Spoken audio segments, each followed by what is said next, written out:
أعوذ بالله من الشيطان الرجيم بسم الله الرحمن الرحيم وَلَقَدْ أَنزَلْنَا إِلَيْكَ آيَاتٍ بَيِّنَاتٍ وَمَا يَكْفُرُ بِهَا إِلَّا الْفَاسِقُونَ أَوَكُلَّمَا عَاهَدُوا عَهْدًا نَبَذَهُ فَرِيقٌ مِّنْهُمْ بَلْ أَكْثَرُهُمْ لَا يُؤْمِنُونَ وَلَمَّا جَاءَهُمْ رَسُولٌ مِّنْ عِندِ اللَّهِ مُصَدِّقٌ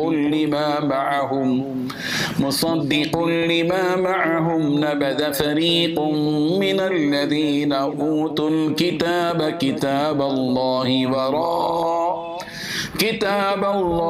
وَرَاءَ ظُهُورِهِمْ كَأَنَّهُمْ لَا يَعْلَمُونَ صدق اللہ العظیم۔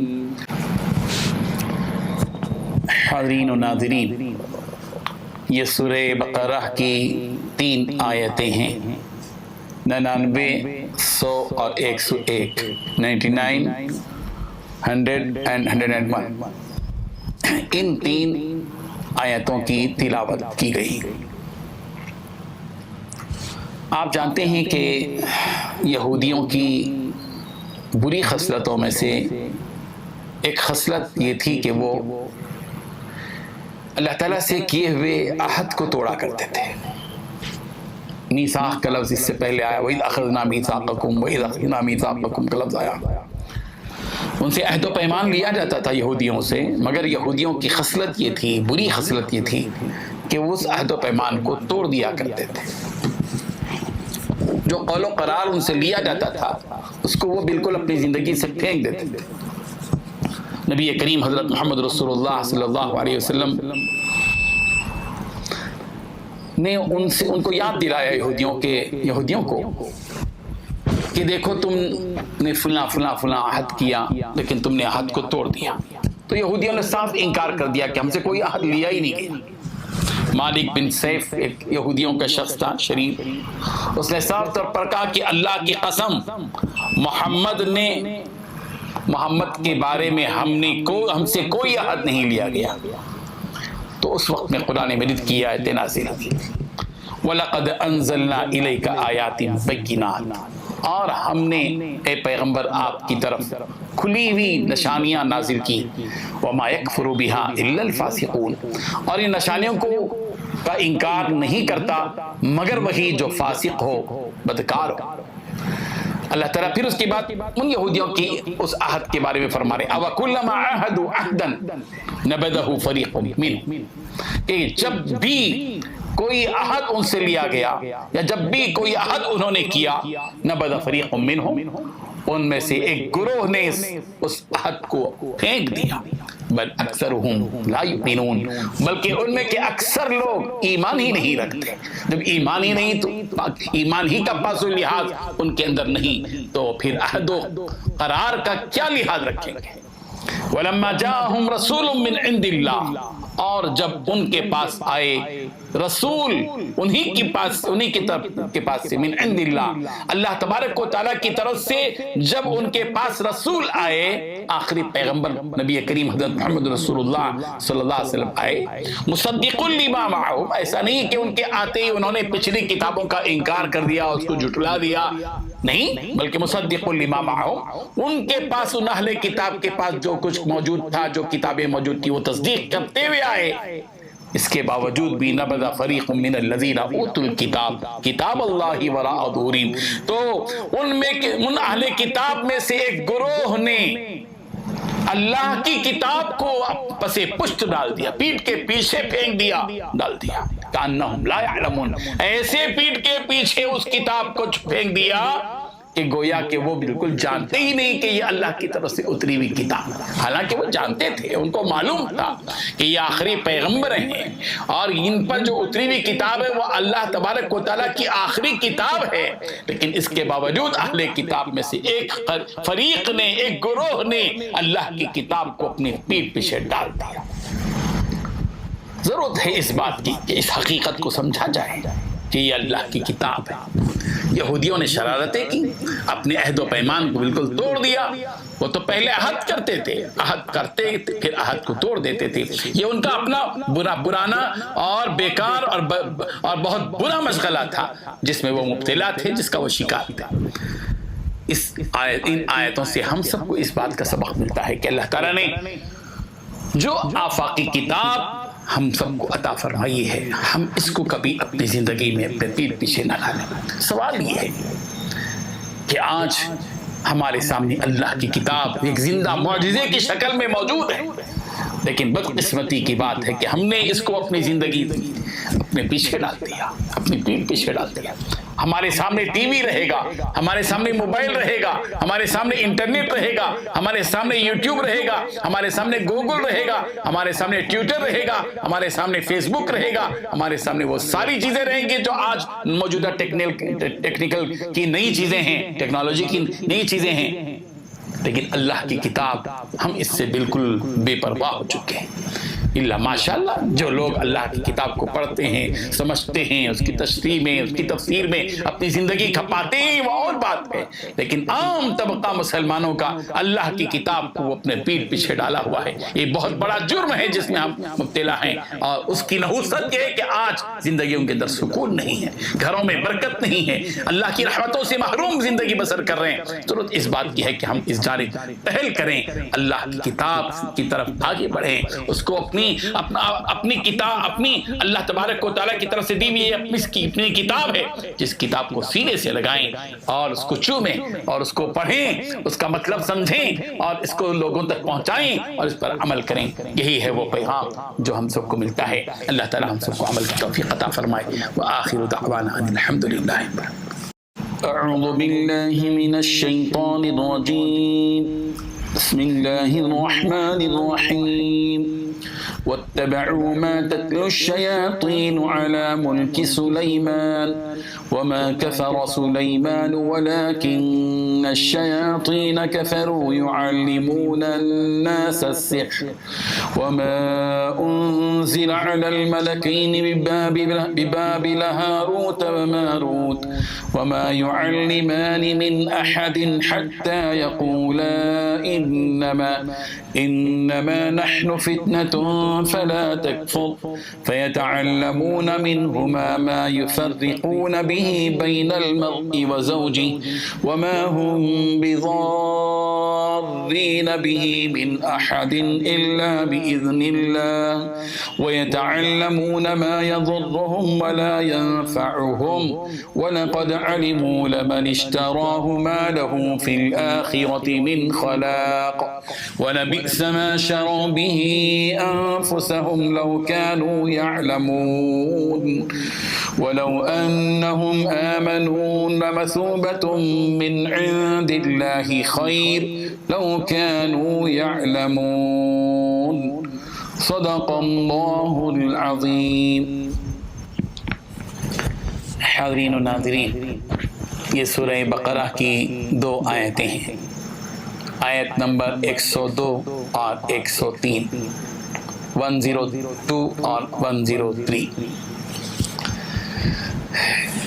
اس آیت کو سمجھنے سے پہلے بنیادی طور پر یہ بات ذہن میں رکھنی ضروری ہے کہ جادو کی اپنی جگہ ایک حقیقت ہے۔ جادو پرانے زمانے سے چلتا آ رہا ہے۔ یہی وجہ ہے کہ حضرت ہود علیہ السلام سے خطاب کرتے ہوئے قوم کے لوگوں نے یہ کہا تھا کہ انما انت من المسحرین، تم تو جادو کیے ہوئے آدمی ہو، یعنی تم پر تو جادو کیا گیا ہے۔ اور اسی طریقے سے فرعون حضرت موسیٰ کے زمانے میں بھی جادوگروں کا زور تھا، اور پورا واقعہ آپ کے سامنے موجود ہے کہ جادوگروں سے حضرت موسیٰ علیہ السلام کا مقابلہ کروایا گیا، اور فرعون کے پاس جادوگروں کی بڑی تعداد تھی جو بالکل ماہر قسم کے تھے۔ بہرحال حضرت سلیمان علیہ السلام کے زمانے میں جادو کا بڑا چرچا تھا، عراق کے علاقے بابل میں جادو کا بڑا چرچا تھا۔ حضرت سلیمان علیہ السلام اللہ تعالیٰ کے نبی تھے، وہ تو معجزے کا اظہار کرتے تھے، ان کے بڑے بڑے معجزات تھے، وہ ہواؤں پر اڑنا اور جنات ان کے قابو میں وغیرہ وغیرہ۔ جب اس دور میں جادو ایک طرف چل رہا تھا اور ایک طرف معجزات چل رہے تھے، تو لوگوں کے اندر اشتباہ تھا کہ ہو گیا تھا کہ جادو بھی وہی ہے اور معجزہ بھی وہی ہے۔ ظاہر ہے کہ جادو الگ چیز ہے اور معجزہ الگ چیز ہے۔ جادو ایک ذریعہ اور سبب ہے، جبکہ معجزے کا تعلق صرف اللہ تبارک و تعالیٰ کے ارادے اور حکم سے کہ اللہ تعالیٰ ارادہ کرتے ہیں اور نبی سے اس معجزے کا ظہور ہوتا ہے۔ بابل میں ان دنوں بہت زیادہ حضرت سلیمان علیہ السلام کے زمانے میں چرچا ہونے لگا اور لوگوں کے اندر اشتباہ ہو گیا، یہاں تک کہ لوگ کہنے لگے کہ حضرت سلیمان علیہ السلام سے جو چیز ظاہر ہو رہی ہے وہ بھی ایک جادو کی چیز ہے، جادو کی قبیل ہے۔ چنانچہ تفسیریں کرنے لگے کہ حضرت سلیمان علیہ السلام بھی جادوگر ہے۔ اللہ تبارک و تعالیٰ نے جادو اور معجزہ ان دونوں کے اشتباہ کو دور کرنے کے لیے دو فرشتوں کو بھیجا بابل کے علاقے میں، ہاروت اور ماروت کو، اور وہ دونوں آئے اور روئے زمین پر پھیل کر، چونکہ وہاں حضرت سلیمان علیہ السلام بھی یہ بات بول سکتے تھے، لیکن چونکہ حضرت سلیمان علیہ السلام ایک فریق کے طور پر تھے، اس لیے کہ خود وہ ان کے اوپر یہ بات تھی کہ وہ جادوگر ہے، اس لیے حضرت سلیمان علیہ السلام کے بجائے اللہ تبارک و تعالیٰ نے فرشتوں سے یہ کام لیا۔ اللہ تعالیٰ نے دو فرشتوں کو بھیجا، ہاروت اور ماروت، اور ان دونوں نے بابل میں آ کر لوگوں کو حقیقت بتائی کہ یہ جادو کیا چیز ہے۔ یہ لوگ جو ہے جادو سیکھتے تھے، لیکن وہ دو فرشتے جو تھے وہ آ کر بتاتے تھے کہ دیکھو یہ جو ایک آزمائش ہے، اس کے ذریعے سے اگر تم خیر چاہو تو اچھی چیز ہے، اور اگر شر چاہو تو یہ تمہارے لیے ظاہر بات ہے کہ تمہاری سلامتی کے خلاف ہے اور تمہارے لیے بری چیز ہے۔ بتا کر جادو کے کچھ اصول وہ بتا دیا کرتے تھے، جادو کے اصول کیا ہیں وہ اس سلسلے میں اس کے بارے میں بتاتے ہیں، لیکن تاکید کرتے تھے کہ اس کو غلط طور پر استعمال نہ کیا جائے۔ لیکن لوگ جادو سیکھ کر کیا کرتے تھے، میاں بیوی کے درمیان میں تفرقہ کرنا اور دوری ڈالنے کا کام کیا کرتے تھے، اور اس سے ظاہر بات ہے کہ وہ لوگ منع بھی کیا کرتے تھے۔ بہرحال اسی حقیقت کو یہاں پر بات بتائی گئی کہ یہ جو یہودی ہیں یہ جو کہ شیطانوں کی چال چلتے ہیں، شیطانوں کی چال چلتے ہیں، یہ حقیقت میں جو ہے آسمانی کتابوں پر عمل کرنے والے نہیں ہیں۔ چنانچہ اللہ تبارک و تعالیٰ نے فرمایا وَاتَّبَعُوا مَا تَتْلُو الشَّيَاطِينُ عَلَى مُلْكِ سُلَيْمَانَ۔ حضرت سلیمان علیہ السلام کے زمانے میں ان لوگوں نے، ان یہودیوں نے شیطان جو چیز پڑھتے ہیں اس کی اتباع کی۔ حضرت سلیمان علیہ السلام کی باتوں کی اتباع نہیں کی، حق کی اتباع نہیں کی، بلکہ شیاطین، خبیث شیاطین جس کی اتباع کرتے ہیں اس کی جو پڑھتے ہیں اس کی اتباع کی۔ وما کفر سلیمان، حضرت سلیمان علیہ السلام کے بارے میں جو یہ کہا کرتے تھے کہ حضرت سلیمان جادوگر ہیں، حضرت سلیمان علیہ السلام نے کفر نہیں کیا، جادو چونکہ کفر ہے، جادو نہیں کیا، کفر نہیں کیا، ولیکن الشیاطین کفروا، لیکن شیطانوں نے کفر کیا۔ کیا کرتے تھے؟ یعلمون الناس السحر، یہ لوگوں کو سحر سکھاتے تھے۔ وما انزل علی الملکین، اور ان کی بھی اتباع کی ان یہودیوں نے جو انزل علی الملکین، جو دو فرشتوں پر اتارا گیا بابل میں، ہاروت و ماروت، ہاروت اور ماروت۔ وما یعلمان، ہاروت ماروت اللہ کے فرشتے تھے، وہ تو حقیقت کو سمجھانے اور اس اشتباہ کو دور کرنے کے لیے آئے تھے کہ جادو اور معجزے کے درمیان میں کیا فرق ہے۔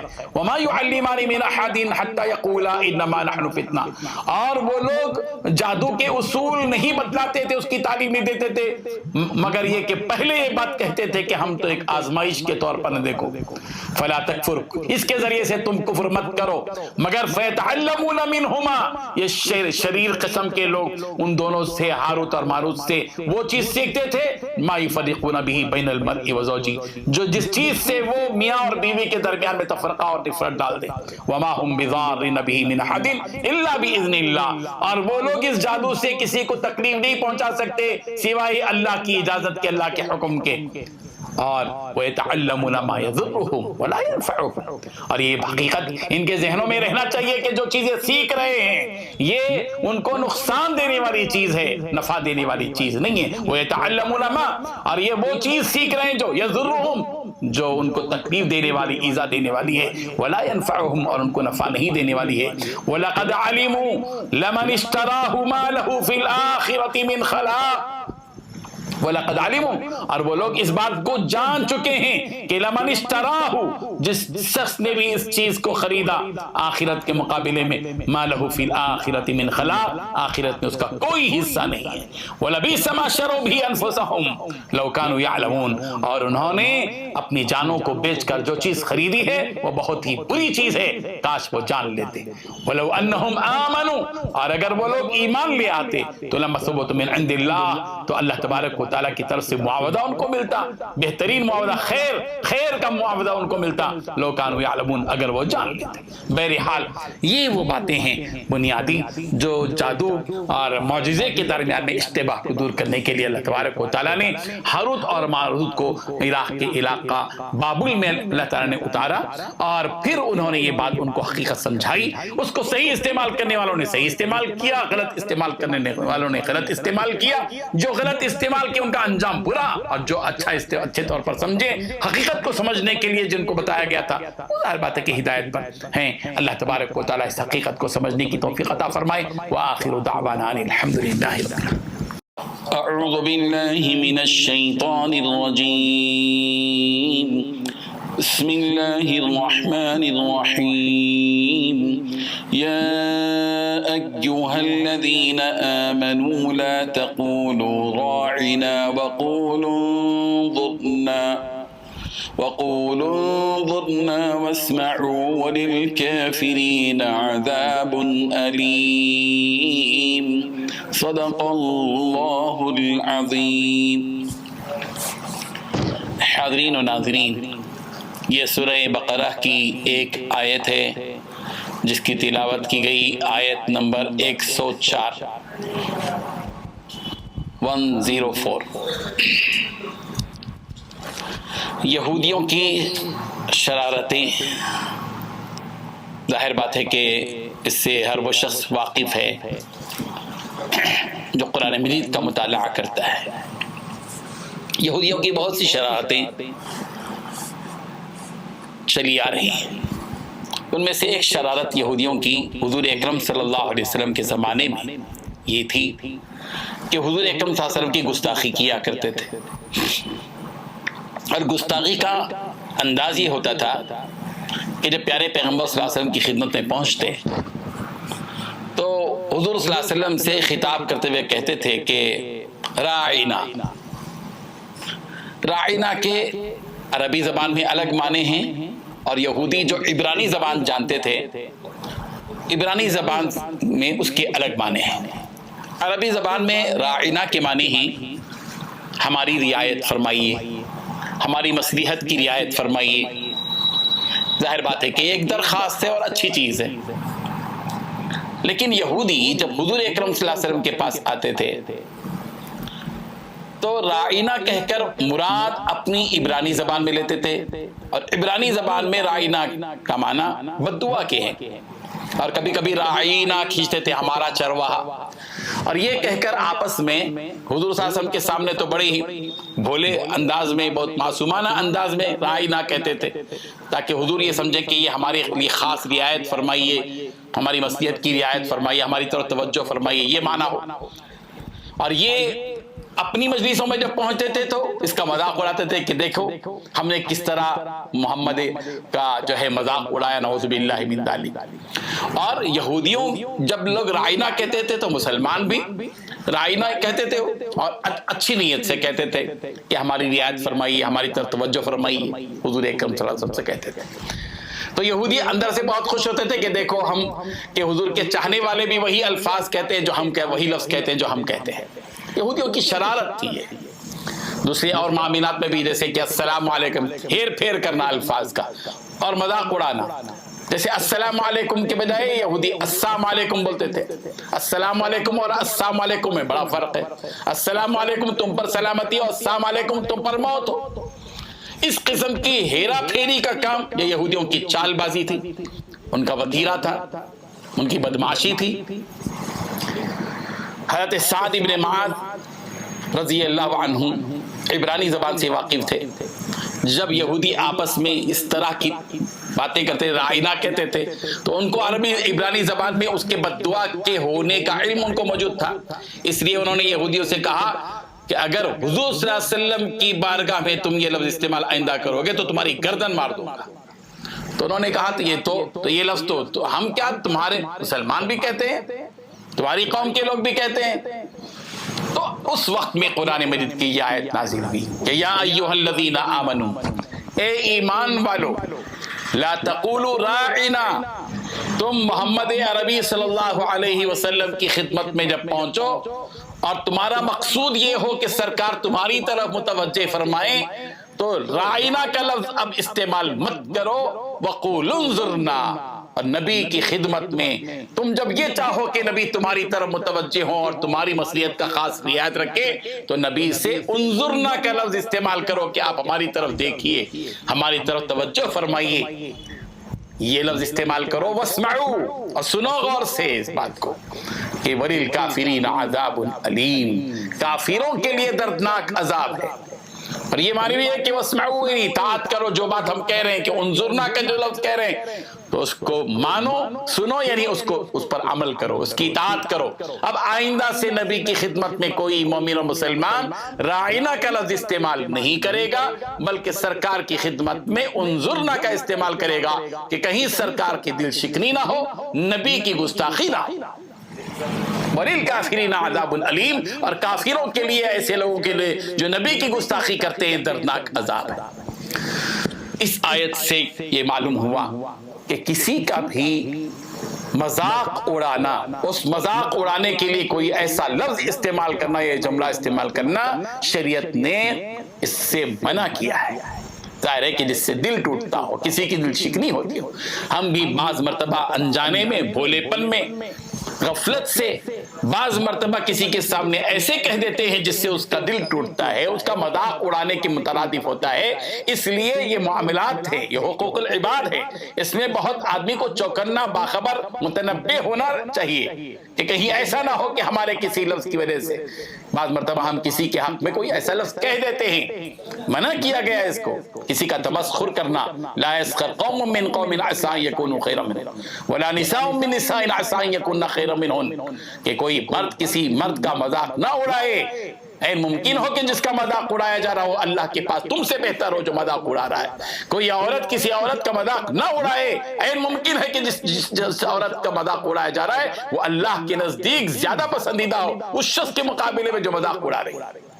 وَلَا تَنَابَزُوا بِالْأَلْقَابِ، کسی کو جو ہے برے الفاظ سے مت پکارو، کوئی برا لقب مت دو، ہگنا کہہ دینا، نکٹا کہہ دینا، گڈو کہہ دینا، یہ بہت سے ایسے الفاظ ہوتے ہیں جو کالیا کہہ دینا، ان سے بچنا چاہیے، اس سے آدمی کا دل ٹوٹتا ہے۔ یہ ایک مذاق اڑانا ہے۔ اسلام نے، شریعت نے، نبی کی سیرت نے ہم کو مذاق کرنے کا، جس سے طبیعت میں خوشی پیدا ہو، خوشگوار موڈ پیدا ہو، اس کی اجازت دی ہے، لیکن مذاق اڑانے کی، جس کی وجہ سے تنگ دلی پیدا ہو اور جس کی وجہ سے نفرت پیدا ہو اور جس کی وجہ سے کسی کا دل ٹوٹ جائے اور ٹیس پہنچے کسی کے دل کو، یہ گوارا نہیں ہے شریعت کو، اس کی اجازت نہیں ہے۔ اللہ تبارک و تعالی ہم سب کو ان باتوں پر غور و فکر کرنے کی توفیق عطا فرمائے۔ وآخر دعوانا ان الحمدللہ رب العالمین۔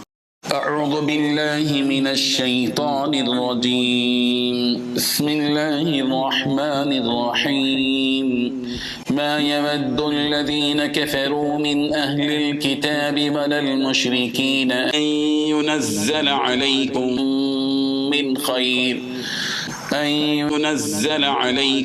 من خير من ربكم والله يختص برحمته من يشاء والله ذو الفضل العظيم. صدق الله العظيم. حاضرین و ناظرین، یہ سورہ بقرہ کی آیت نمبر 105 ہے، 105۔ اس آیت میں اللہ تبارک و تعالیٰ نے جو بات بتائی ہے وہ یہ ہے کہ یہودی لوگ، یعنی اہل کتاب میں کے جو کافر لوگ ہیں وہ اور مشرکین، یہ دونوں کے دونوں، یعنی اہل کتاب اور مشرکین، یہ دونوں کے دونوں اس بات کو پسند نہیں کرتے ہیں مسلمانوں کہ تمہارے اوپر اللہ تبارک و تعالیٰ کی طرف سے کوئی خیر، کوئی بھلائی اترے، یہ پسند نہیں کرتے۔ بات دراصل یہ بھی کہ جب مسلمانوں نے مشرکین کو اور یہ پہلے یہودیوں کو اس بات کی تعلیم دی، ان کو دعوت دی کہ تم دین اسلام کو قبول کرو، تو یہودیوں نے صاف طور پر یہ بات کہی کہ اگر تمہارا دین، مسلمانوں سے کہا یہودیوں نے، اگر تمہارا دین ہمارے دین سے بہتر ہوتا تو ہم تمہارے دین کو قبول کر لیتے، تمہارا دین ہمارے دین سے بہتر نہیں ہے، اس لیے ہم تمہارے دین کو قبول نہیں کریں گے۔ یہ یہودیوں نے بات کہی۔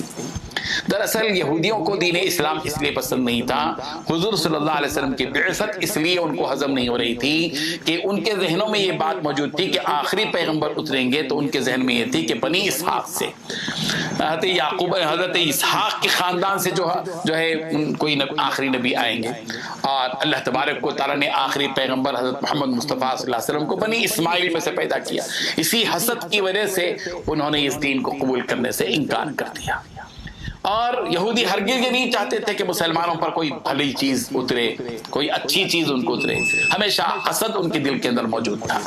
اور مشرکین لوگ اس لیے اسلام قبول نہیں کرتے، جب ان کو دین کی دعوت دی جاتی تو وہ لوگ کہتے تھے کہ وہ ان کی خواہش کے مطابق نہیں تھا، اس لیے کہ مشرکین کی جو خواہش تھی وہ معبودان باطل، انہوں نے اپنے ہاتھوں سے بت بنا رکھے تھے، اور ان کی طبیعت کا جو میلان تھا وہ بت پرستی ہی تھی، شرک۔ اور ظاہر بات ہے کہ اسلام ایک خالص مذہب ہے جو توحید کی تعلیم دیتا ہے، جس کی بنیاد ہی توحید ہے، اور توحید ہرگز مشرکین کو پسند نہیں تھی، وہ تو شرک کرنے والے تھے۔ اسی لیے مشرکین اور یہ اہل کتاب، ان دونوں کے اہل کتاب میں جو کافر ہیں وہ ان کی حقیقت کو اللہ تبارک و تعالیٰ یہاں بیان فرما رہے ہیں کہ ما یود الذین کفروا من اہل الکتاب، اہل کتاب میں جو کافر ہیں وہ ہرگز نہیں چاہتے، اور اسی کے ساتھ ساتھ ولل مشرکین، اور جو مشرک لوگ ہیں یہ بھی یہ پسند نہیں کرتے کہ ان ینزل علیکم من خیر من ربکم، کہ مسلمانوں تمہارے پروردگار کی طرف سے تمہاری اوپر کوئی خیر اور بھلائی اترے، یہ کبھی پسند نہیں کرتے یہ اہل کتاب کے کافر اور یہ مشرک۔ انہیں جواب دے دیجیے، ان مشرکین کو اور اہل کتاب کے جو کافر لوگ ہیں، جو اپنے دلوں میں حسد اور بغض رکھتے ہیں، اسلام سے اور محمد عربی سے دشمنی رکھتے ہیں، ان کو یہ بات بتا دیجئے کہ واللہ یختص برحمتہ من یشاء، اللہ تبارک و تعالی اپنی رحمت کو جس کے لیے چاہے خاص کر دیتا ہے۔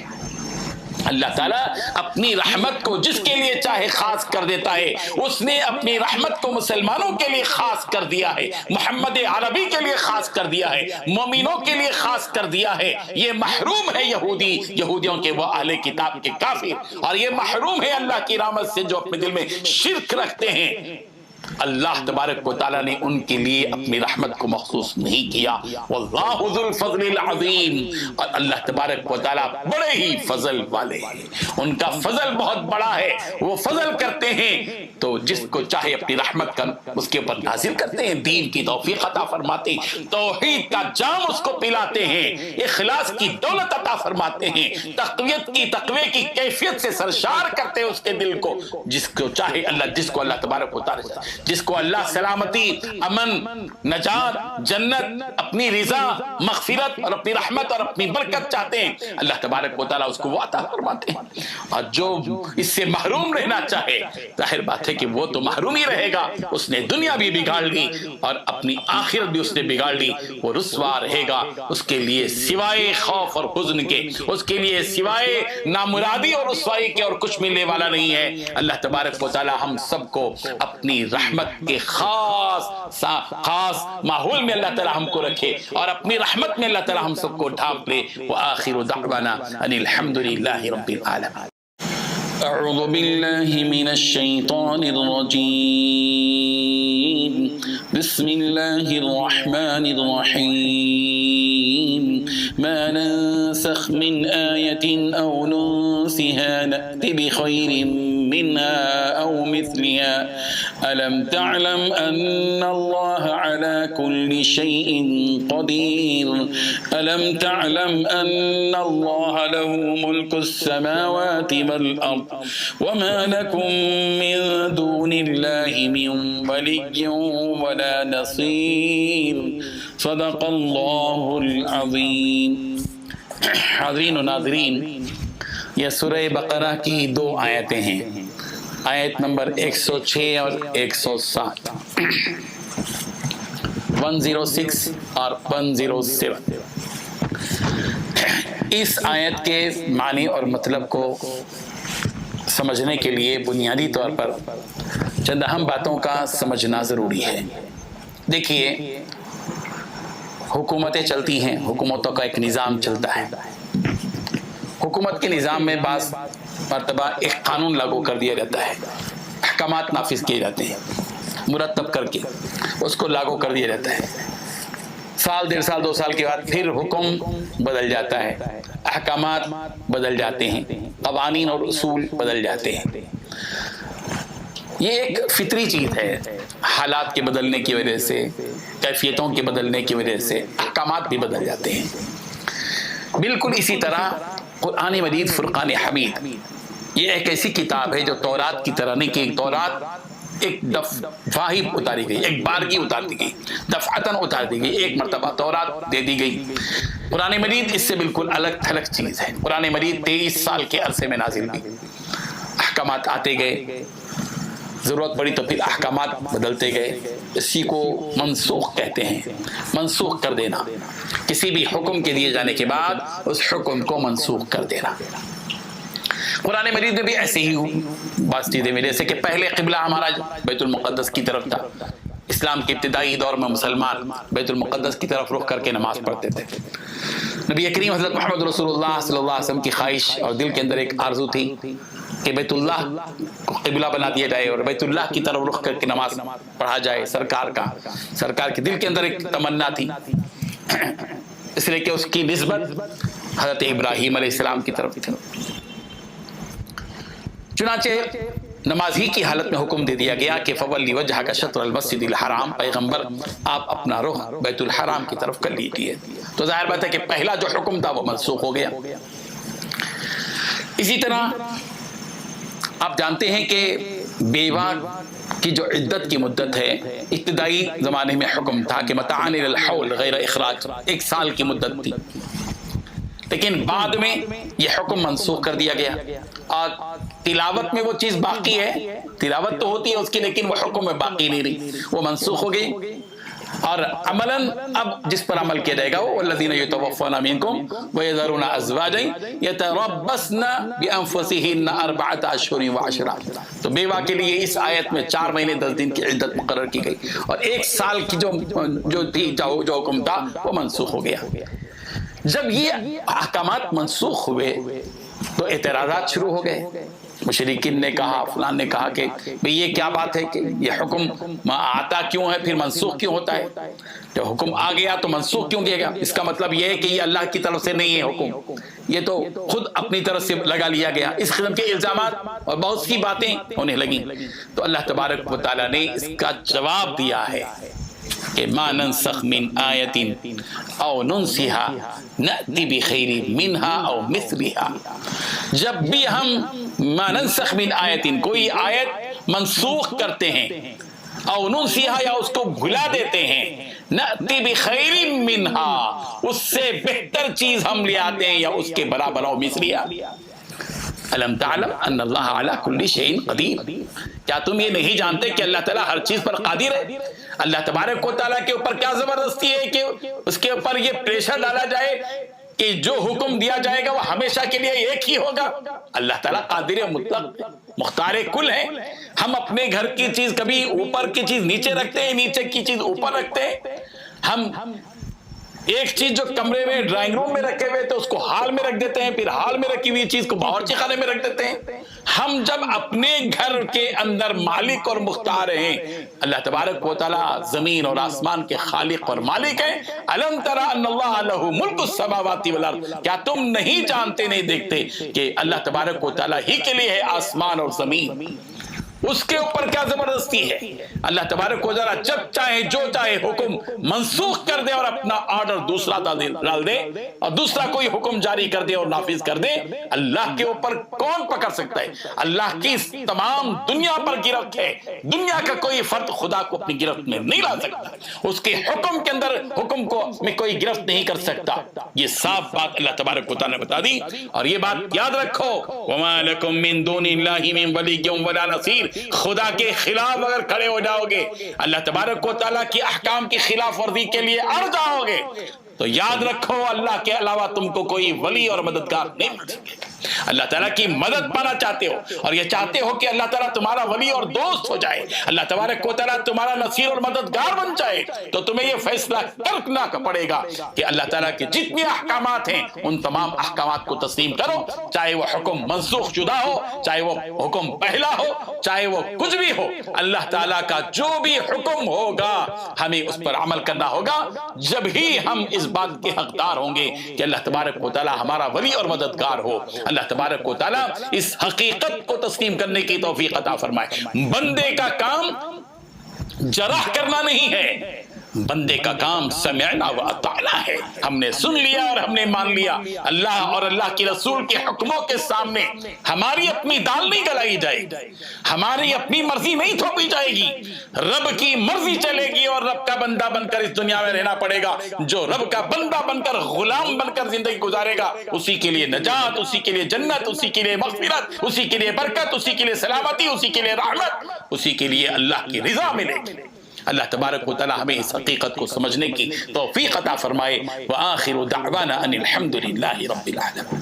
أم تريدون أن تسألوا رسولكم كما سئل موسى من قبل ومن يتبدل الكفر بالإيمان فقد ضل سواء السبيل. صدق الله العظيم.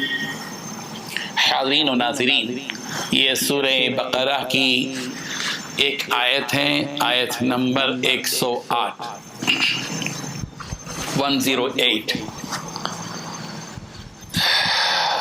دراصل یہودیوں نے نبی کریم صلی اللہ علیہ وسلم پر یہ اعتراض کیا، بیجا سوال. یہودیوں کی برائیوں، خرابیوں اور بیماریوں میں ایک اہم ترین اور بدترین برائی یہ تھی کہ وہ بیجا سوالات کرتے تھے، خامخواہ کے سوالات. حضرت موسیٰ علیہ السلام کو بھی نہیں چھوڑا.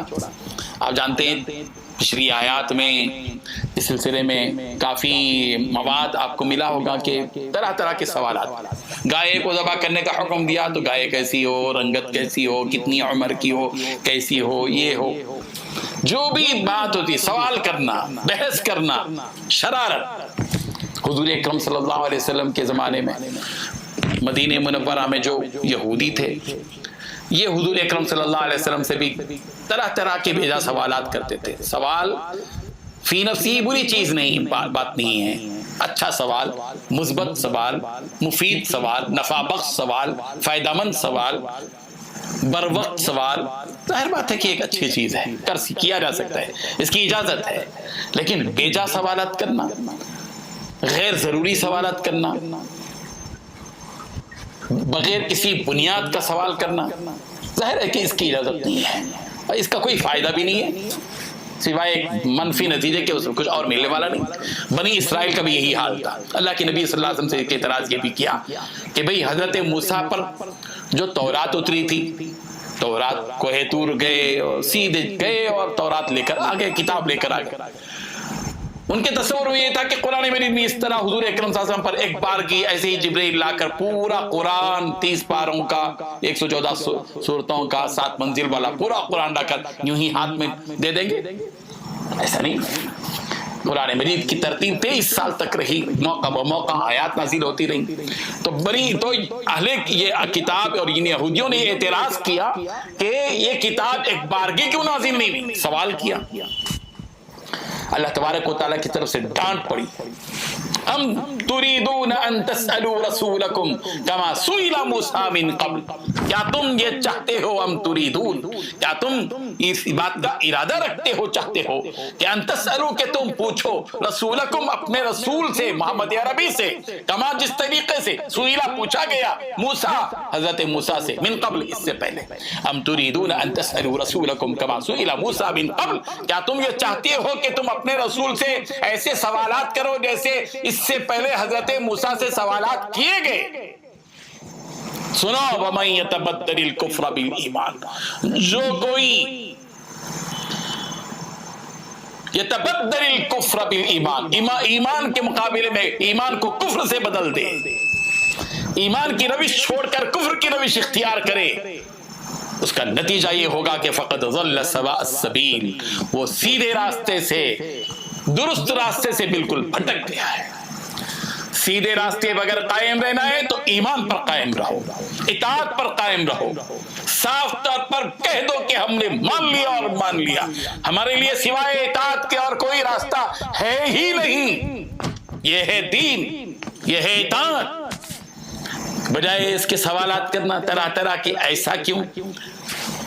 بنی اسرائیل کی اور یہودیوں کی یہ برائیاں بعض مرتبہ ہمارے سماج کے اندر بھی آ جاتی ہیں، ہم بھی دین کے معاملے میں ایسے ہی بیجا سوالات کر لیتے ہیں۔ اصل سوال کرنا ہے وہ سوال نہیں آتا، اصل سوال کیا کرنا ہے، اصل سوال ہے کہ دین کیا ہے، ایمان کیا ہے، تقوی کیا ہے، توکل کیا ہے، پرہیزگاری کیا ہے، انابت اللہ کیا ہے، حلال کیا ہے، حرام کیا ہے، جائز کیا ہے، ناجائز کیا ہے، حق کیا ہے، باطل کیا ہے، خیر کیا ہے، ہدایت کیا ہے، گمراہی کیا ہے، یہ سوال کرو۔ سوال یہ کرو کہ حرام کے فرض کیا ہے، واجب کیا ہے، سنت کیا ہے، مستحب کیا ہے، نماز میں کتنی سنتیں ہیں، نماز میں کتنے فرائض ہیں، نماز کب ٹوٹتی ہے، وضو کے کتنے فرض ہیں، تیمم کا صحیح طریقہ کیا ہے، یہ تو بنیادی ضروری مسائل ہیں، اس سلسلے میں سوال کرو، بجائے اس کے بیجا سوالات کرنا، غیر ضروری سوالات جس سے کوئی اپنی ایمان میں اضافہ نہیں ہونے والا ہے، خامخواہ سوال کرنا۔ کعبۃ اللہ کے غلاف کا کلر اور رنگ کالا کیوں ہے، ہرا ہونا چاہیے تھا، سفید ہونا چاہیے تھا، یہ بھی کوئی اعتراض ہے۔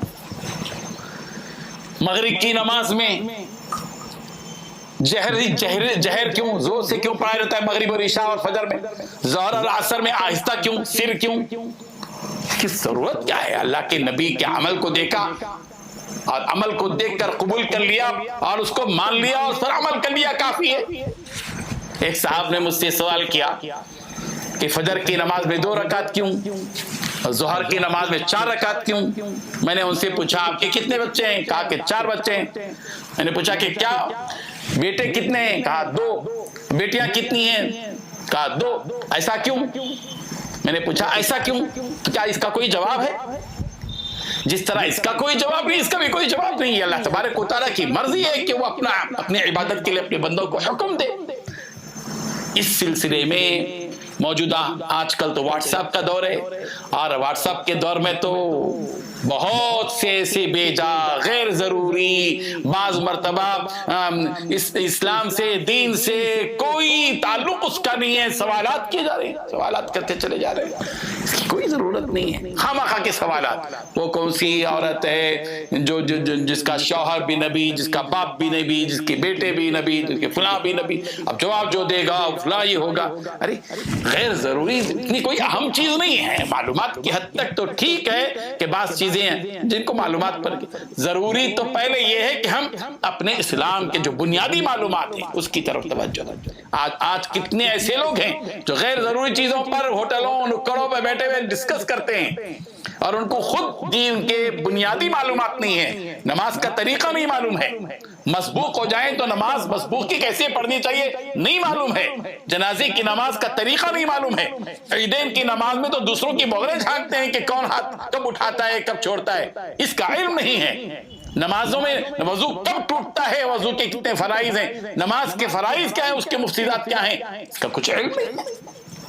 اور خواہ پڑے ہوئے ہم اس روش سے ہم کو گریز کرنا چاہیے، اور سمعنا واطعنا والی روش جس میں اللہ کے حکم کو دیکھا، نبی کی سنت ہے، عمل کر لیا۔ وہاں کیوں کا جو لفظ استعمال کیا جاتا ہے، کیوں، یہ ایمان کی کمزوری کی علامت ہے۔ اللہ تبارک و تعالی ہم سب کو عمل کی توفیق عطا فرمائے۔ وآخر دعوانا ان الحمد للہ رب العالمین۔ ود كثير من أهل الكتاب لو يردونكم من بعد إيمانكم كفارا حسدا من عند أنفسهم من بعد ما تبين لهم الحق فاعفوا واصفحوا حتى يأتي الله بأمره إن الله على كل شيء قدير وأقيموا الصلاة وآتوا الزكاة وما تقدموا لأنفسكم من خير تجدوه عند الله إن الله بما تعملون بصير صدق الله العظيم۔ حاضرین و ناظرین، یہ سورہ بقرہ کی 2 آیتیں ہیں، آیت نمبر 109 اور 110، 109 اور 110۔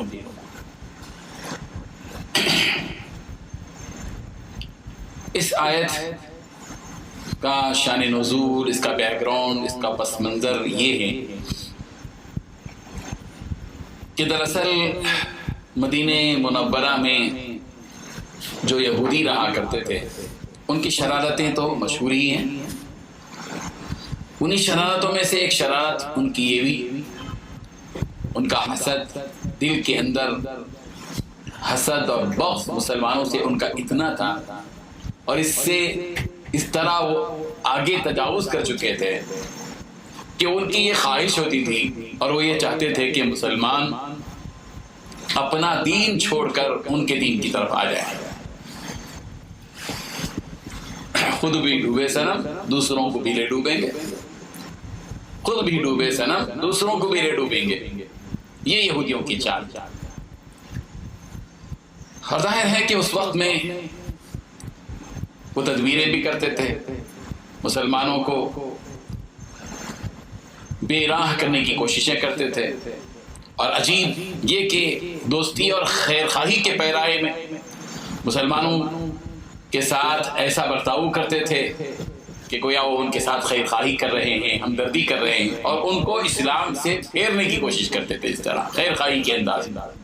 ایسا معلوم ہوتا تھا یہودی کے مسلمانوں سے بات کرتے ہوئے یہ بڑے خیر خواہ ہے، اور خیر خواہی کے انداز میں، دوستی کے انداز میں اور پیرائے میں مسلمانوں کو ان کے دین سے پھیرنے کی کوششیں کرتے تھے، اور چاہتے تھے کہ مسلمان پورے کے پورے یہودی بن جائیں، اپنے مذہب سے پھر جائیں۔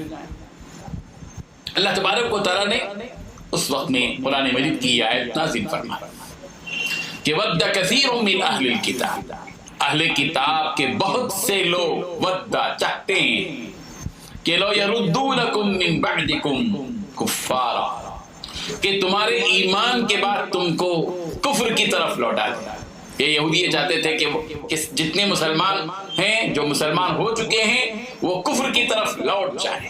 ود کثیر، بہت سے لوگ چاہتے ہیں من اہل الکتاب، اہل کتاب کے یہودیوں کے، کہ لو یردونکم، ان کی یہ خواہش یہ ہے کہ یہ لوٹ جائیں مسلمان، من بعد ایمانکم، تمہارے ایمان کے بعد تم لوٹ جائیں کفارا، کفر کی حالت۔ یہ سب کیوں؟ اپنے دلوں میں حسد ہونے کی وجہ سے کہ کہیں یہ لوگ جنت میں نہ چلے جائیں اور ہم دوزخ میں نہ چلے جائیں۔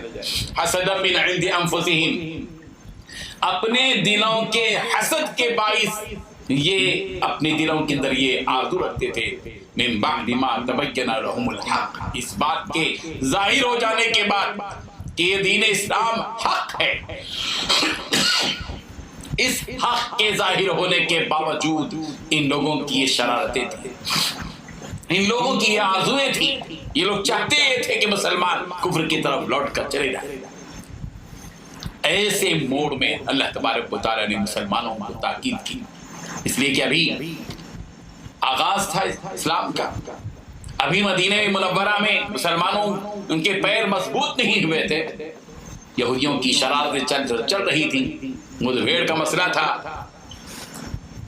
اس لیے حکمتاً اللہ تبارک و تعالیٰ نے حکم دیا مسلمانوں کو کہ ان لوگوں کی ان شرارتوں کے باوجود تمہارا رویہ ان کے ساتھ یہ ہونا چاہیے کہ فاعفو واصفحوا، ان کو معاف کر دو، ان کو درگزر کر دو۔ کب تک؟ حتی یأتی اللہ بامرہ، یہاں تک کہ اللہ تبارک و تعالیٰ اپنا حکم اتارتا، یہاں تک کہ وہ حالات آ جائیں جن حالات میں ان کے ساتھ جو رویہ ان کے ساتھ کرنا ہے وہ کریں گے۔ اب اس وقت تو ذرا تھم جاؤ، خاموش ہو جاؤ، معاف کر دو، ان کو درگزر کر دو، حتی یہاں تک کہ یأتی اللہ بامرہ، اللہ تعالیٰ کو یہ حکم اور تم تک اتار دے، کوئی حالات آ جائیں۔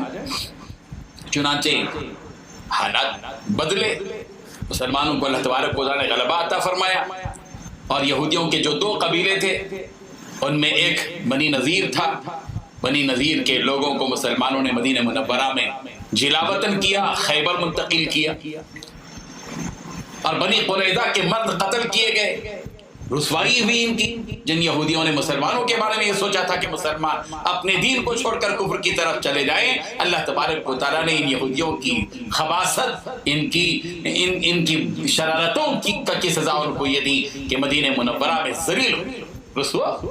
ان اللہ علی کل شیء قدیر، اللہ فرما رہے ہیں کہ بے شک اللہ تبارک و تعالیٰ ہر چیز پر قدرت اور طاقت رکھتا ہے۔ اوپر کو جو عروج پر ہے اس کو زوال، اور جو زوال میں ہے اس کو عروج عطا کر سکتا ہے۔ اسی لیے اللہ آگے فرمایا، مسلمانوں کو تاکید فرمائی کہ جب تم کو اللہ نے یہ موقع عطا فرمایا اور تم کو غلبہ مل رہا ہے، اب اقیموا الصلاۃ وآتوا الزکاۃ، نماز کو قائم کرو، زکوٰۃ ادا کرو۔ وما تقدموا لانفسکم من خیر تجدوہ عند اللہ، اور جو تم نماز پڑھ رہے ہو، جو تم زکوٰۃ دے رہے ہو، جو کچھ کے نیک عمل تم کر رہے ہو، یاد رکھو کہ وما تقدموا لانفسکم، اپنے لیے جو تم بھیج رہے ہو، پیش کر رہے ہو، بھیج رہے ہو، من خیر، بڑی چیز، یعنی جو بھی نیک کام اللہ کی بارگاہ میں تم اپنی آخرت کے لیے بھیج رہے ہو، تجدوہ عند اللہ، اس کا اجر، اس کا ثواب تم اللہ کے ہاں پاؤ گے۔ یہ اللہ تعالیٰ ضائع نہیں کرے گے، ان اللہ لا یضیع اجر المحسنین، نیک کام کرنے والوں کے اجر کو اللہ تبارک و تعالیٰ ضائع نہیں کرتے۔ ان اللہ بما تعملون بصیر، بے شک اللہ تعالیٰ جو کچھ تم عمل کر رہے ہو اس کو دیکھ رہا ہے۔ چنانچہ یہ بات یہاں بتا دی گئی، حضرت ابو ہریرہ رضی اللہ عنہ سے روایت ہے، بخاری کی روایت ہے کہ وما تقدموا لانفسکم من خیر تجدوہ عند اللہ، کہ آدمی جب دنیا میں عمل کرتا ہے، چھوٹا ہی عمل کیوں نہ ہو، اللہ تبارک و تعالیٰ اس کی کیسی قدردانی کرتے ہیں، اس کو اس روایت سے سمجھیے کہ سرکار دو عالم صلی اللہ علیہ وسلم نے ارشاد فرمایا، جو شخص ایک کھجور کے برابر حلال کمائی سے صدقہ کرتا ہے، اور اللہ تعالیٰ حلال ہی کو قبول کرتے ہیں، حرام جو دیتے ہیں صدقہ کرتے ہیں وہ تو قبول ہوتا ہی۔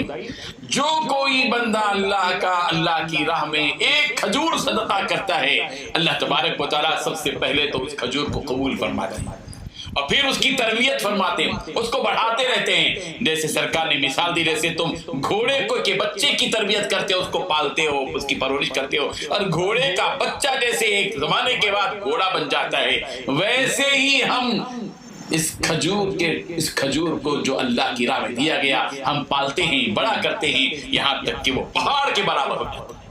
اللہ اکبر، خوش نصیب ہے وہ لوگ جو اللہ کی راہ میں اپنا حلال مال خرچ کرتے ہیں، اور پتہ نہیں اللہ کے ہاں وہ کتنے پہاڑوں کے برابر ہوں گے جو کچھ کے لوگ اللہ کی راہ میں صدق نیت کے ساتھ، اخلاص کے ساتھ، للہیت کے ساتھ، اللہ کی رضا کے لیے چھوٹی ہو یا بڑی چیز اللہ کی راہ میں خرچ کرتے ہیں، اللہ تبارک و تعالیٰ وہ کھجور کی شکل میں اجر میں نہیں دیں گے، وہ پہاڑ بنائیں گے۔ اللہ تبارک و تعالیٰ کتنے مہربان ہیں میرے اللہ، جو ہماری اجر کو اور ہمارے اعمال کو بڑھاتے ہیں اس کو بڑھا کر پہاڑوں کی شکل دے دیتے ہیں۔ اللہ تعالیٰ ہماری زندگی بھر کے اعمال کو قبول فرما لے۔ ایک دن آئے جس دن ہم میدان محشر میں کھڑے ہوں گے، اللہ کے سامنے کھڑے ہوں گے، ہم نے جو کچھ کے دنیا کے اندر یہ عمل کیے ہیں، اللہ اس عمل کو ان اعمال کو قبول فرما لے، اور وہ اعمال میدان محشر میں ہم پہاڑوں کی شکل میں دیں گے، اللہ تعالیٰ ان اعمال کو قبول فرما لے۔ ہر بندے کو چاہیے کہ ہر نیک عمل کے بعد اللہ تبارک و تعالیٰ کے حضور یہ کہے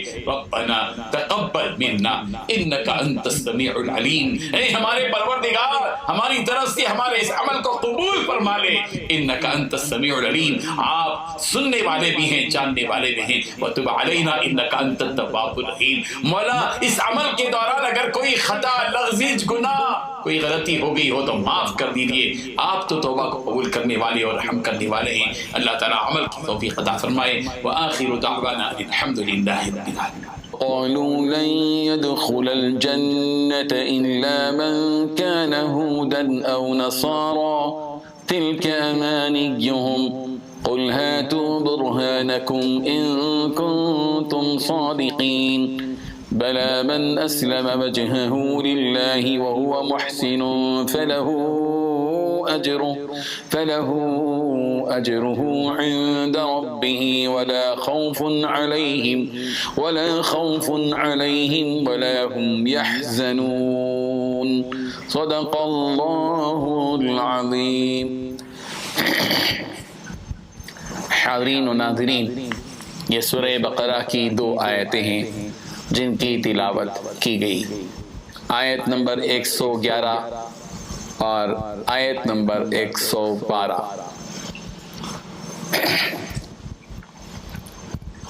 اس آیت میں، بلکہ ان 2 آیتوں میں اللہ تبارک و تعالیٰ نے یہودیوں کے ایک بیجا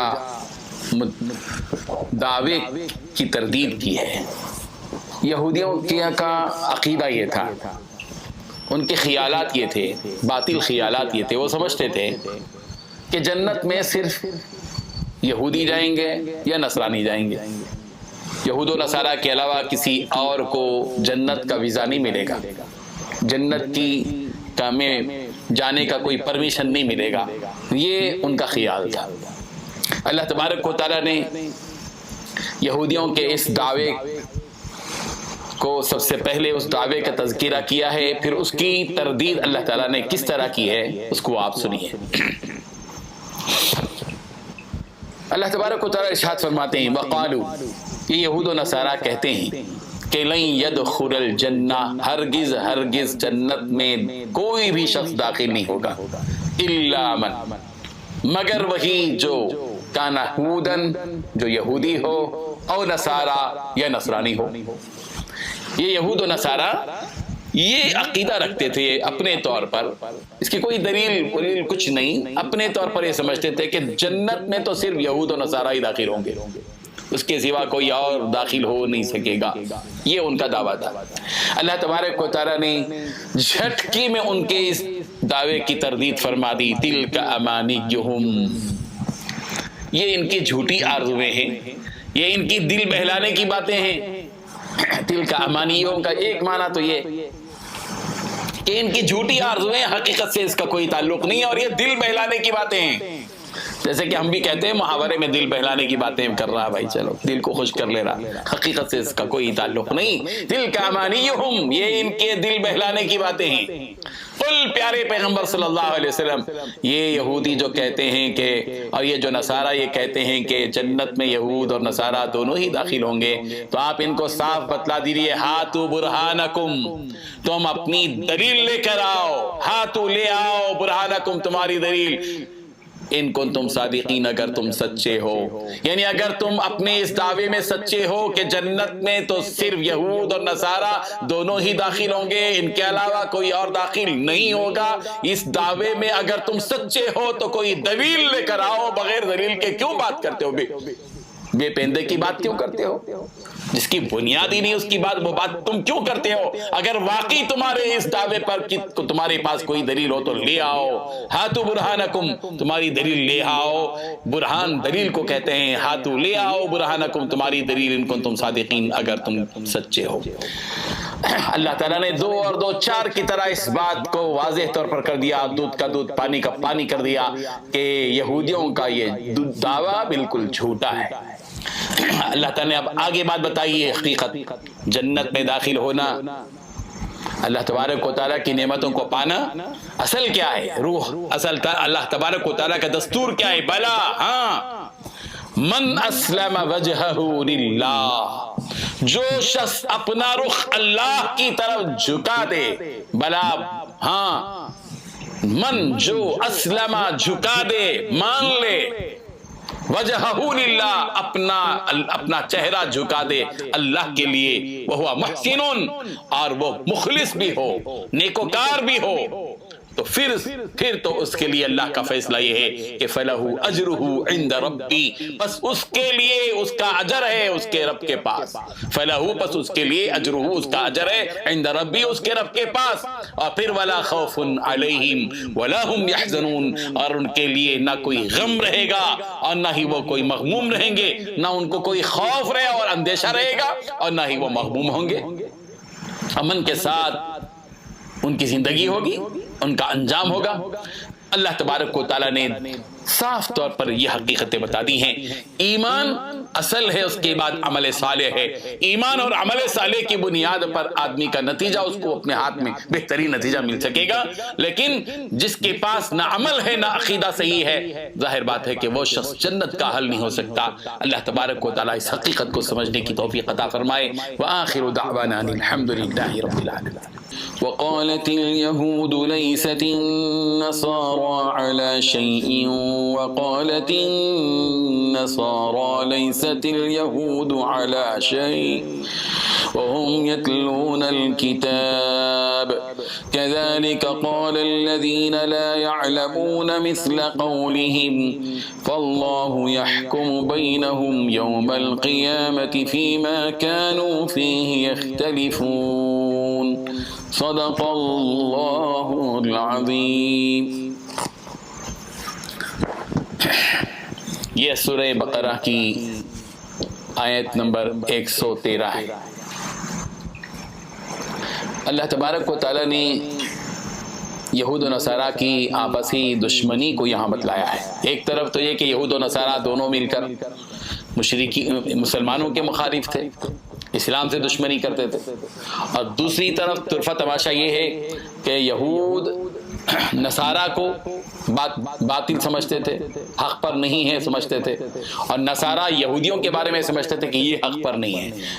اس کا مطلب یہ ہوا صاف طور پر کہ دونوں ایک دوسرے کو تسلیم نہیں کرتے تھے، اور دونوں ایک دوسرے کو حق پر ہونا تسلیم نہیں کرتے تھے۔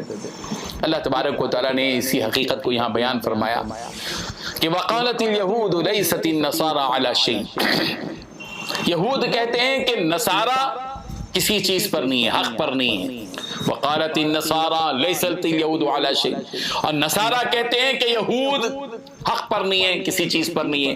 یعنی اس کا مطلب یہ ہے کہ یہود یہ کہتے ہیں کہ نصارہ کی کوئی نصارہ کے مذہب کی کوئی بنیاد نہیں ہے، اور نصارہ یہ سمجھتے تھے کہ یہودیوں کے مذہب کی کوئی بنیاد نہیں ہے۔ دونوں ایک دوسرے کو بے بنیاد کرتے تھے، اور دونوں ایک دوسرے کو کھوکھلا سمجھتے تھے، اور دونوں ایک دوسرے کو گمراہ سمجھتے تھے۔ حالانکہ وہ ہم یتلون الکتاب، حالانکہ کتاب کی تلاوت میں دونوں برابر تھے، دونوں بھی اہل کتاب تھے۔ یہ تورات پڑھتے تھے یہود، اور یہ انجیل پڑھتے تھے نصارہ، اور دونوں اہل کتاب تھے۔ آسمانی کتاب کی نسبت ان کی طرف تھی۔ یہ اور بات ہے کہ وہ کتاب کی تعریف کرتے تھے، سب کچھ تھا، لیکن کتاب کی تلاوت میں دونوں کے دونوں برابر تھے، دونوں کتاب کی تلاوت کرتے تھے آسمانی، لیکن یہ کہ دونوں ایک دوسرے کو حق پر نہیں سمجھتے تھے۔ اور اس کے بعد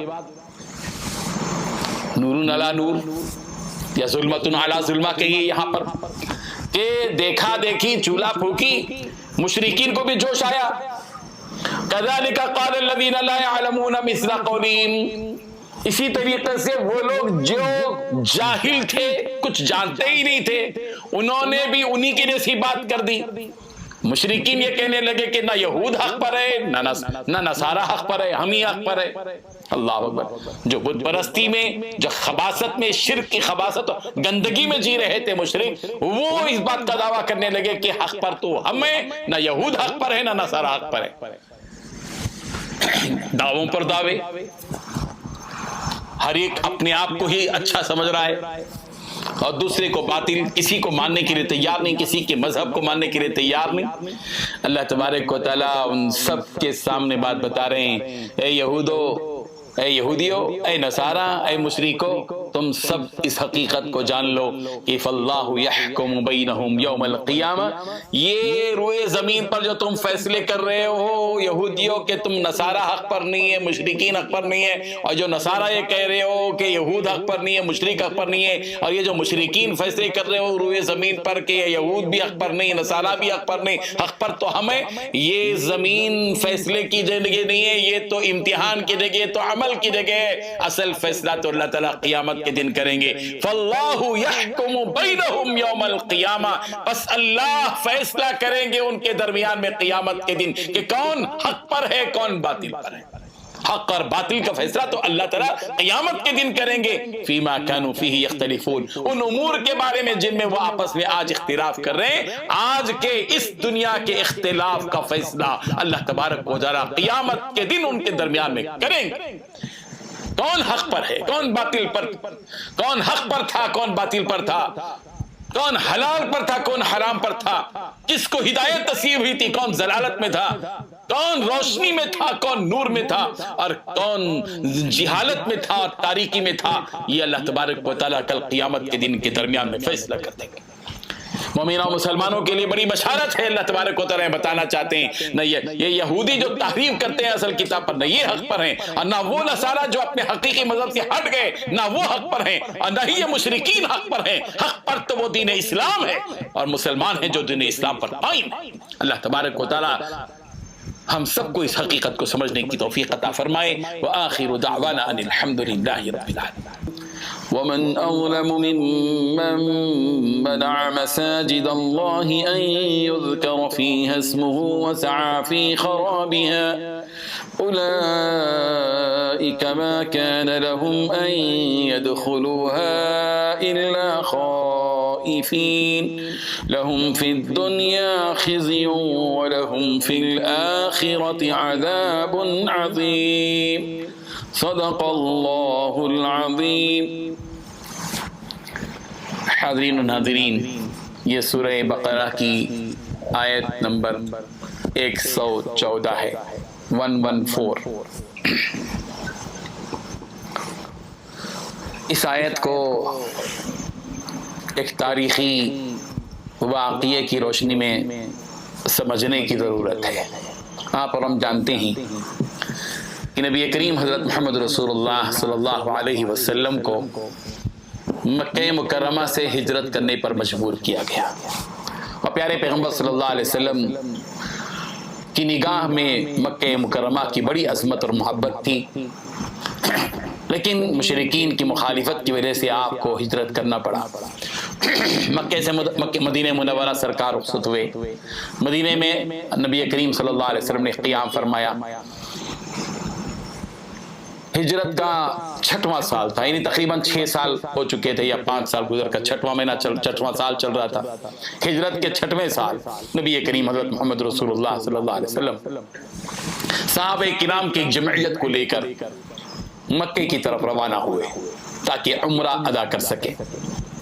حدیبیہ کے مقام پر حضور اکرم صلی اللہ علیہ وسلم پہنچے تھے، مکے سے قریب ایک فاصلے پر حدیبیہ ایک جگہ ہے، اس جگہ پر سرکار دو عالم صلی اللہ علیہ وسلم پہنچے تاکہ عمرہ کریں، اور حدیبیہ تک پہنچے ہی تھے ادھر مشرکین مکہ کو اس بات کا علم ہوا کہ حضور اکرم صلی اللہ علیہ وسلم صحابہ کی جماعت کے ساتھ عمرے کے ارادے سے نکل چکے ہیں۔ ان لوگوں کی انا کا بڑا مسئلہ تھا، ان کے غرور کا مسئلہ تھا۔ کعبۃ اللہ میں اس وقت بت رکھے ہوئے تھے، مشرکین اس کے متولی تھے، اور ان کے پاس متولی ہونے کا مطلب اس کی ظاہری حفاظت تھی، حالانکہ مسجد حرام جو بنائی گئی تھی، کعبۃ اللہ جو بنایا گیا تھا، وہ اللہ تعالیٰ کی عبادت کے لیے بنایا گیا تھا، تاکہ اس کے اندر عبادت کی جا سکے، اللہ کی تلاوت کی جا سکے، اس کا طواف کیا جا سکے۔ لیکن مکے کے مشرکین نے اس کو اس کی متولی بن کر، اس کے اوپر ناجائز قابض بن کر انہوں نے کعبۃ اللہ کو روکا تھا، مسجد حرام کو روکا تھا اللہ کی عبادت سے۔ حدیبیہ کے مقام پر جب پہنچے تو مشرکین مکہ وہاں آ گئے اور حضور صلی اللہ علیہ وسلم کو اور صحابہ کرام کو روک دیا کہ اب آگے نہیں بڑھ سکتے، آپ مکے کے اندر داخل نہیں ہو سکتے۔ نبی کریم صلی اللہ علیہ وسلم کی تمنا تھی کہ کعبۃ اللہ کو اپنی آنکھوں سے دیکھیں، مکہ مکرمہ جہاں سرکار پیدا ہوئے وہاں اس جگہ داخل ہوں، مسجد حرام میں پہنچیں، اس کا طواف کریں، لیکن روک دیا گیا۔ ظاہر بات ہے کہ صحابہ کرام بڑے جوش میں تھے۔ بہرحال اللہ تبارک و تعالیٰ کی طرف سے حکم یہی ہوا کہ ایک صلح کر لی جائے، چنانچہ صلح حدیبیہ اس وقت ہوئی۔ اس وقت میں جو مشرکین نے عمل کیا تھا اور مسلمانوں کو مسجد حرام میں طواف کرنے اور عبادت کرنے سے جو روکا تھا اور مسجد حرام کی کو جو انہوں نے ویران کیا تھا، اللہ تعالیٰ نے اس حقیقت کو یہاں بتایا ہے، اور اس آیت میں اللہ تعالیٰ نے فوراً ہی خوشخبری مسلمانوں کو دی ہے۔ وہ اس کو اس آیت میں سنیے کہ وَمَنْ أَظْلَمُ مِمَّنْ مَنَعَ مَسَاجِدَ اللَّهِ، اس شخص سے بڑھ کر کون ظالم ہو سکتا ہے، اس سے بڑھ کر کون شخص ظالم ہوگا جس نے منع مساجد اللہ، اللہ کی مسجدوں کو روکا، اللہ کی مسجدوں سے روکا کہ ان یذکر فیہا اسمہ، کہ اس میں اللہ کا نام لیا جائے۔ اس سے بڑھ کر کون ظالم ہوگا جس نے اللہ کی مسجدوں میں اللہ کے نام کا ذکر کرنے سے روکا، وسعی فی خرابیہا، اور ان اللہ کی مسجدوں کو ویران کرنے کی کوشش کی۔ تو یہاں اللہ تبارک و تعالیٰ ایک حقیقت یہ بتانا چاہتے ہیں کہ مکے کے مشرکین سب سے بڑے ظالم ہیں، جنہوں نے مسجد حرام میں اللہ کے بندوں کو عبادت کرنے سے اور اللہ کا نام لینے سے روک دیا اور اس مسجد حرام کو ویران کر کے رکھ دیا۔ آگے اللہ تبارک و تعالیٰ مسلمانوں کو وقتی طور پر تو مسلمانوں کے لیے ایک بڑی پریشان کن بات تھی کہ اتنی دور کا سفر کر کے آئے اور عمرہ کیے بغیر چلے گئے، جبکہ وہ احرام کے ساتھ آئے تھے۔ حضور اکرم صلی اللہ علیہ وسلم نے فیصلہ کر دیا کہ نہیں بھی وہ واپس لوٹنا ہے، لوٹے۔ لیکن اللہ تعالیٰ نے ایک بڑی خوشخبری دی مسلمانوں کو اسی آیت میں، اولئک ما کان لهم ان يدخلوها الا خائفین، اے مسلمانوں ڈرنے کی ضرورت نہیں ہے۔ آج جو تم کو ڈرا رہے ہیں، آج جو کافر اور مشرک تم کو کعبۃ اللہ سے روک رہے ہیں، ایک دن آئے گا کہ یہی لوگ، یہی مشرکین کعبۃ اللہ میں ڈرتے ہوئے، ہانپتے ہوئے، لرزتے ہوئے اس مسجد میں داخل ہوں گے۔ اس وقت میں تمہارا راج ہوگا، تمہاری حکومت ہوگی، انتظار کرو چند سالوں کا۔ اولئک ما کان لہم، یہ وہ لوگ ہیں کہ ما کان لہم یدخلوها، کہ یہ مسجد حرام میں داخل نہیں ہو پائیں گے الا خائفین، مگر ڈرتے ہوئے۔ لہم فی الدنیا خزی، ان کے لیے دنیا میں رسوائی ہے، ولہم فی الآخرۃ عذاب عظیم، اور آخرت میں ان کے لیے دردناک بہت بڑا عذاب۔ چنانچہ ہوا یہی، اللہ اکبر، 8 سن ہجری میں، 6 سن ہجری میں صلح حدیبیہ ہوئی، اور 2 ہی سال کے بعد 8 سن ہجری کو اللہ کے نبی صلی اللہ علیہ وسلم فاتح بن کر مکہ مکرمہ میں ہزاروں صحابہ کے ساتھ داخل ہوئے، اور اس وقت میں مکے کے لوگ کانپتے ہوئے، لرزتے ہوئے حرم میں داخل ہو رہے تھے، مسجد حرام میں آ رہے تھے۔ اللہ تبارک و تعالیٰ نے وہ دین مسلمانوں کو بتلا دیا۔